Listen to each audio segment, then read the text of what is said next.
السلام علیکم۔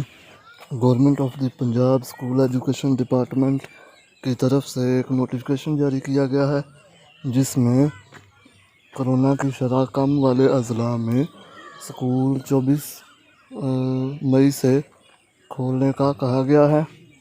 وہ اضلاع جن میں اسکول اوپن کر دیے گئے ہیں، ان میں بہاول نگر، جنگ، ننکانہ صاحب، ساہیوال، چکوال، جہلم، نارووال، شیخو پورہ، چنیوٹ، قصور، پاکپتن، سیالکوٹ، حافظ آباد، منڈی بہاؤدین، راجن پور اور وہاڑی شامل ہیں۔ ان تمام اضلاع میں اسکولوں کو کھول دیا گیا ہے 24 مئی سے، اور باقی جو اسکول ہیں ان کے بارے میں باقی جو اضلاع ہیں ان کے بارے میں آئندہ میٹنگ میں فیصلہ کرنے کا کہا گیا ہے۔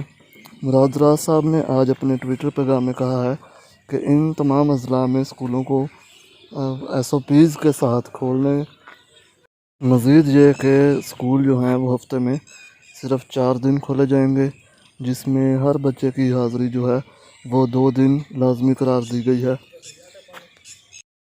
اور اس کے علاوہ مراد راز صاحب نے اپنے ٹویٹر پیغام میں کہا ہے کہ باقی اضلاع کا فیصلہ آئندہ NCOC کے اجلاس میں کیا جائے گا۔